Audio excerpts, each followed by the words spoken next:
Hey guys, Do Good Mavericko here. Welcome to the Do Good Mavericko podcast,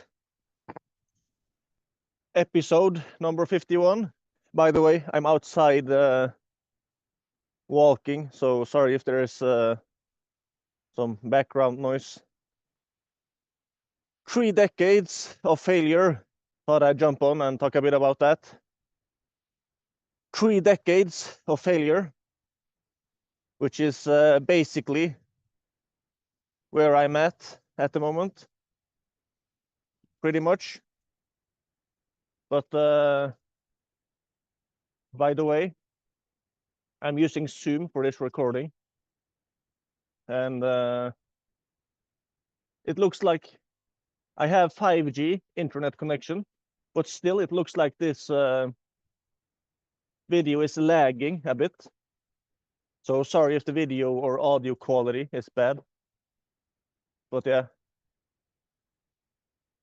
So yeah, 3 decades of failure, you know, but it depends on how early you start counting and what counts as failure. But you know, the thing is, things can turn around for the better as well. And it's not just about failing or succeeding. It's also about paying attention to what way you are trending. Are you getting better and better? Are you failing forward, as John Maxwell calls it? You know, for you people listening to this, maybe you find yourself in a situation where you have lost, where you have not succeeded, where you have failed, where you don't have results or lifestyle or character or what you want, you know. The thing is, you know, you should not identify yourself as, oh, I am a failure. You know, when Thomas Thomas Alva Edison, when he was interviewed and asked, yeah, but how did it feel to have failed 10,000 times? He was asked something like that, and he replied, failed 10,000 times? I didn't fail 10,000 times. I successfully found 10,000 ways that did not work. Was he just splitting words to make himself feel better? Maybe, but he was working on something and he was making progress. So maybe he was right as well. But yeah, don't just focus on the end results. Of course, like Jim Rohn says, results is, like Jim Rohn used to say, results is the name of the game. So yeah, of course, the results is important. But you know, you shouldn't build your identity purely based on your current results alone. That's a fragile way to look at it. And you know, I'm a Christian, so I really try to have my identity on who I am in Jesus Christ. You know, not just on and not build it on current achievements or who I am, who I have done, I mean who I am and what I have done or accomplished, stuff like that. So yeah. But 3 decades of failure, how how stupid is it possible to become, you might ask? Well, if you try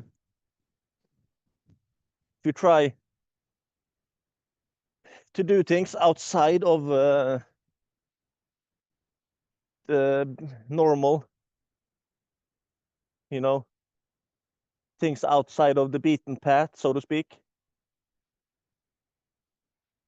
it is kind of, in many ways, it's very different, because if you just follow the herd and just follow the flow, do this pretty much the same things as the vast majority of people are doing, oftentimes, then the risk is in many ways lower, and you can kind of have one small success and build on it with the next one. You can get a job, try to get a bit better job, buy an expensive house, start paying it down on the mortgage, stuff like that. So then you're gradually climbing up slowly and steadily without big setbacks, without big takeoffs, but you're gradually building it. When it comes to alternatives to that path, it oftentimes requires or involves bigger setbacks. Of course, oftentimes you can try to get some small successes first and build on those. That can be a solid way to do it. But the thing is, you can have setbacks even when you try to do small things. And those setbacks, especially when you don't have a lot of capital, those setbacks can be time consuming as well. So yeah, but if you try to continually improve and you see that you are trending in the right direction, you might still be making progress, even if you have failed. And like I said, things can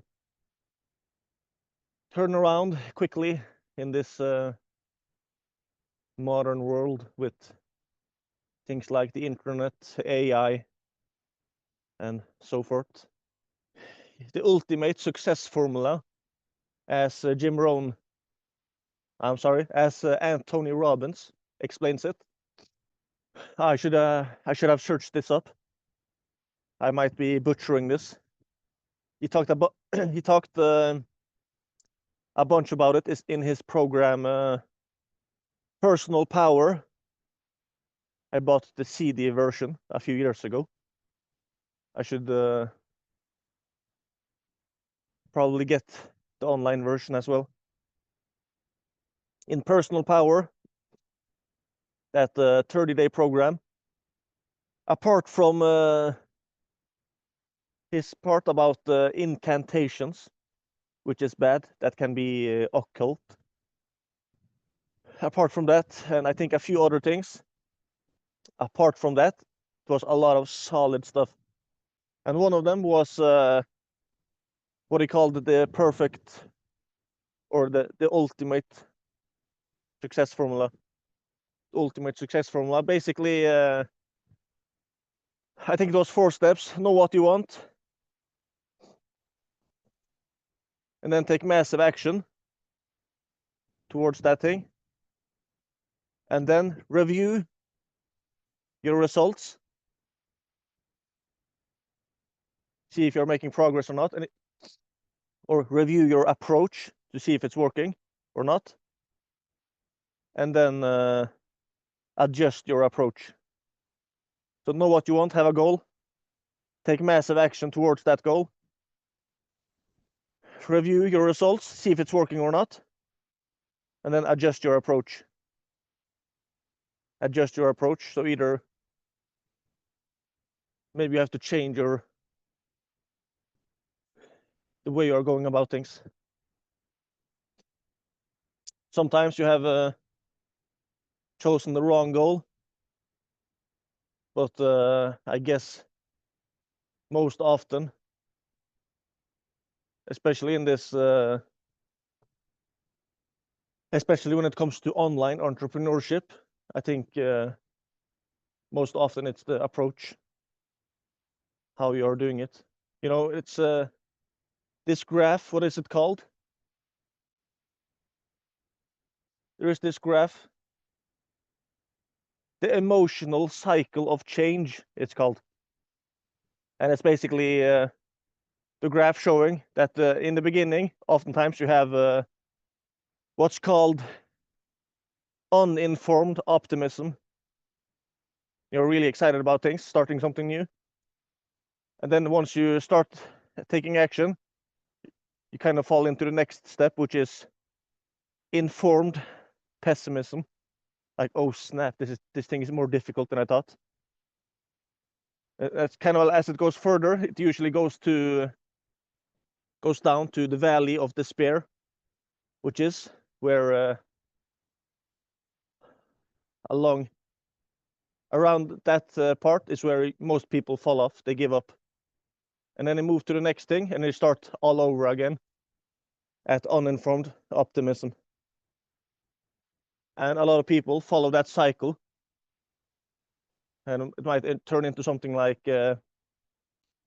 shiny object syndrome, as they call it, where people keep switching to the next thing, to the next thing, to the next thing. So if that's the way you are failing, that you're actually giving up and switching to the next thing, and that can be very destructive, because then it doesn't necessarily mean that you're actually failing forward. You might just be failing and failing and failing.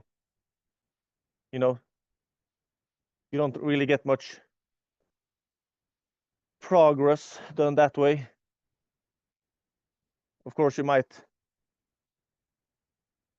finally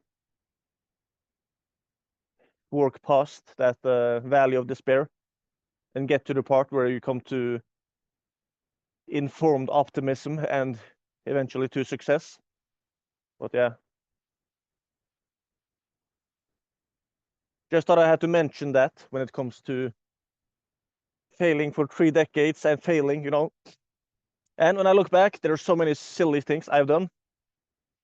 And one of them has been to sometimes switch from thing to thing.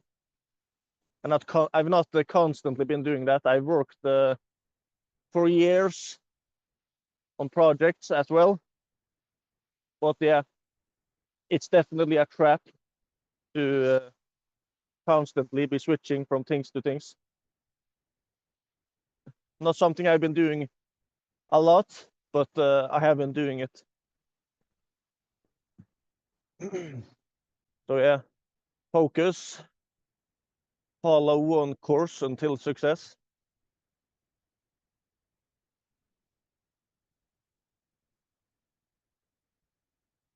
But yeah, even if you find yourself having failed, don't give up. There's a statistic.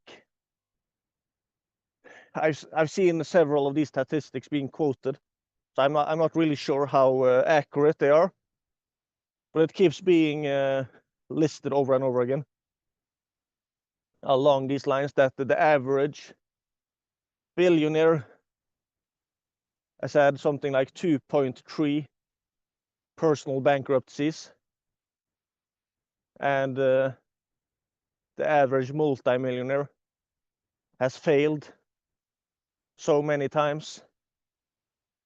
As there's different numbers being quoted, but yeah, oftentimes it's people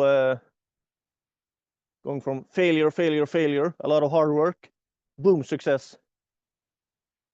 And it might not just be 3 failures, it might be 5, 10, 20. But yeah, even if that's the statistics, you shouldn't, of course, we shouldn't try to fail. But yeah, I guess the point I'm trying to get across is that failing is usually something that winners do. No, failing is something that losers do and failures do. Yeah, but also, what big winners have never lost?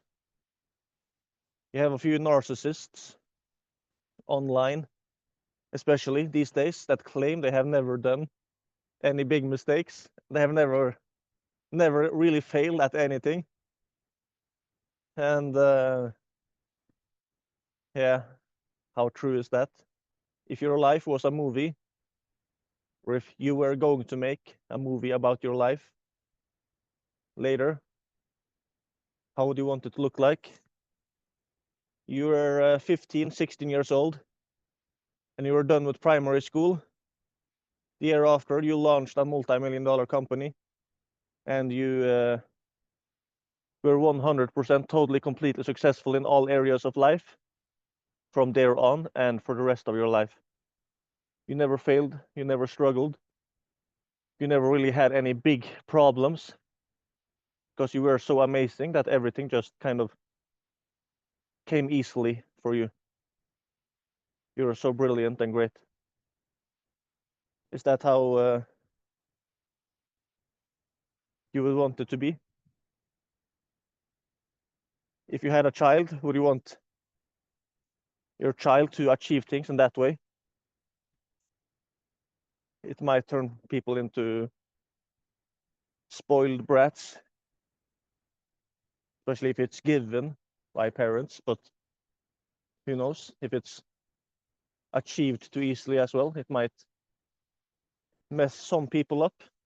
But yeah, or if you were not making a movie about your life, but writing your own autobiography some time in the future, how would you want it to be? Even if you don't want it to write a book or a movie, maybe you want to tell the story, but yeah. Or if God wanted to make you the person he wanted you to become, what things would he have you go through? Not easy to tell, but yeah, when the going gets tough, the tough one get going. So don't give up.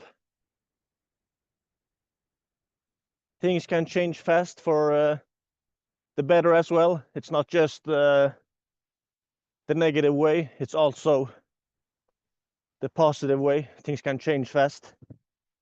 That's really exciting. Maybe you feel stupid because you see teenagers succeeding and making millions.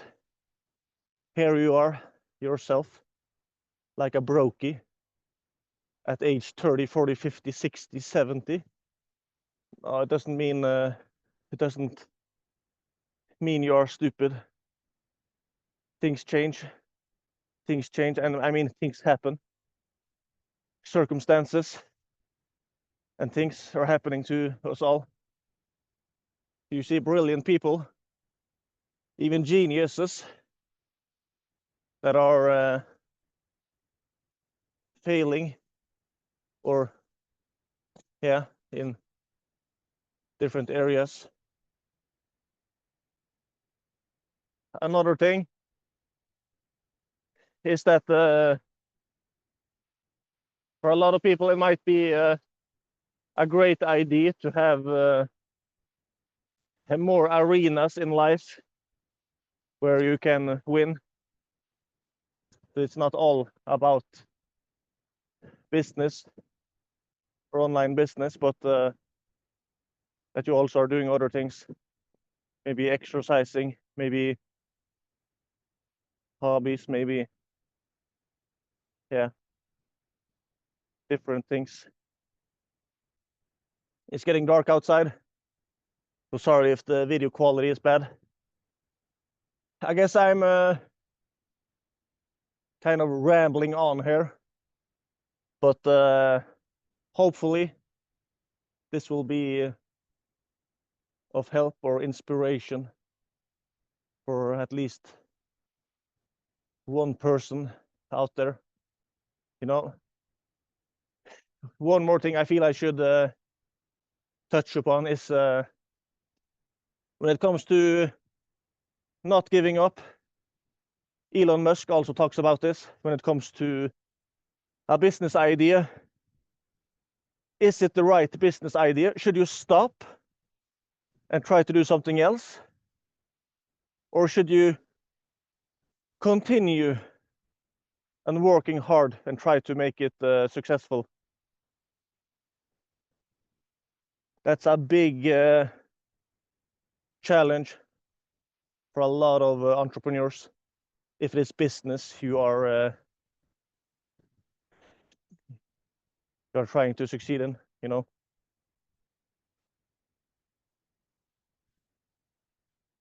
I guess that might be one argument to maybe start your first business as something that is proven to work.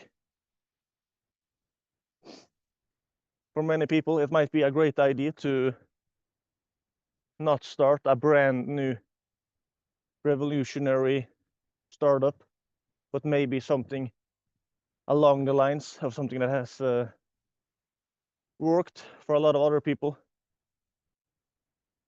But yeah, that's an individual thing as well. Model what works. Success leaves clues, as Jim Rohn used to say. Find someone else that has achieved exactly what you yourself want to achieve. Model their actions, and you're likely to get somewhat similar results. But yeah, the thing is, oftentimes when it comes to failing, one thing is failing from what's it called, having failures caused by ambition or trying to do something and failing. That's one type of failures. And then you have the other ones, which is kind of failures from sloth, or failures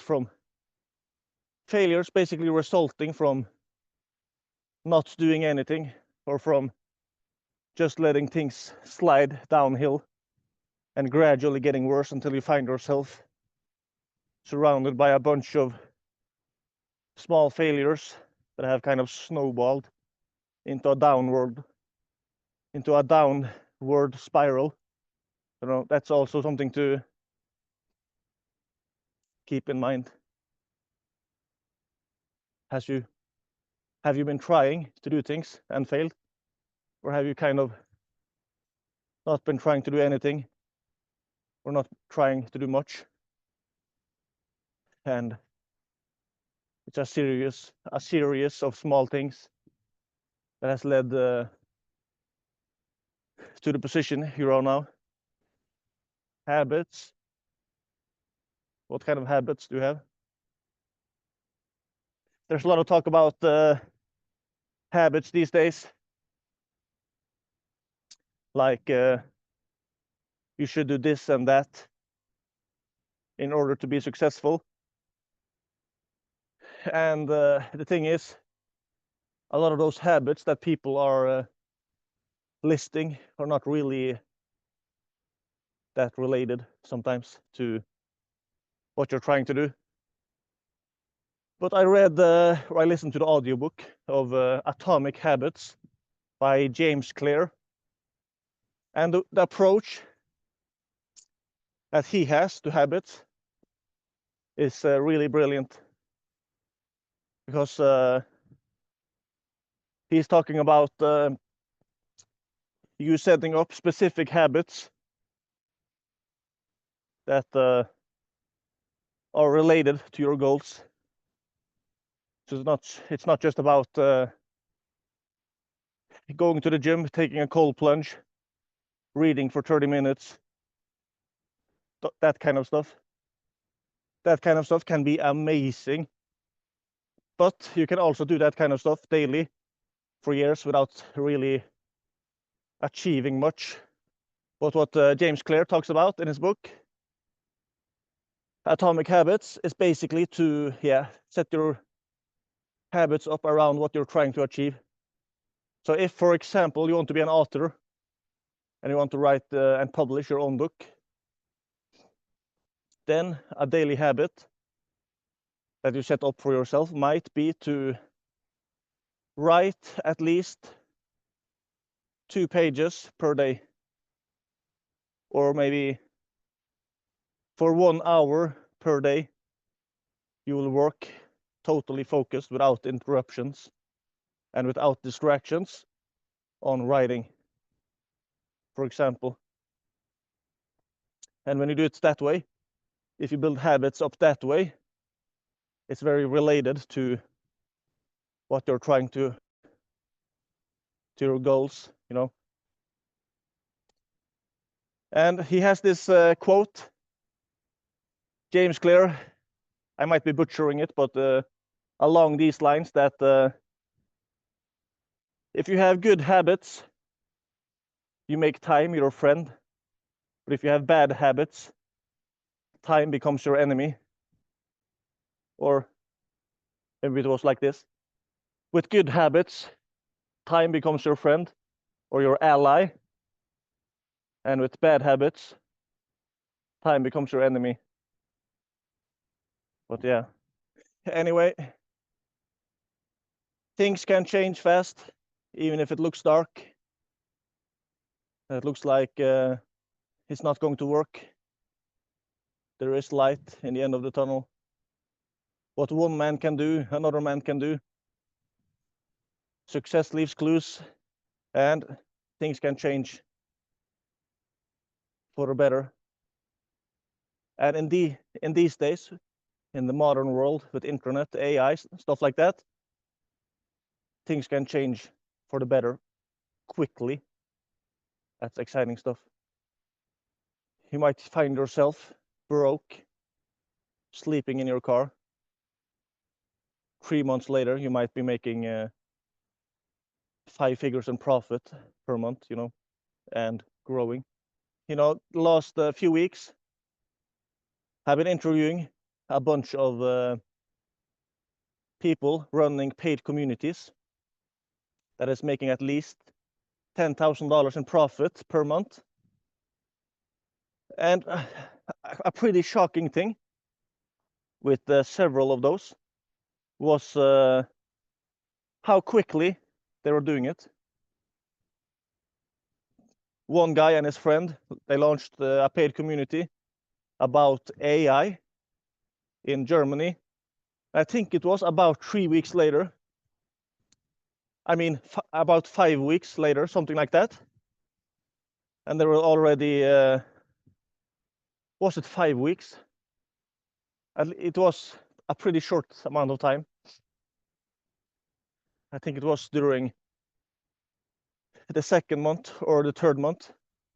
They were at $10,000 in profit each per month. An older lady I interviewed, she launched her paid community, and in the end of month 2, she was making $14,000 per month. I think that was revenue, but yeah, that's like probably like $10,000 in profit per month after 2 months of launching. And now, about 2 years after her launch, she has the biggest paid community on the school platform in the business category. And now she's making at least 6 figures in profit per month. So yeah, things can change fast. Don't give up. By the way, if you want to learn from those real-life success stories, you should check it out on communitycashcows.com. And there, if you join the community, you can also connect with a bunch of other people that are building paid communities as well. Check it out. on communitycashcows.com.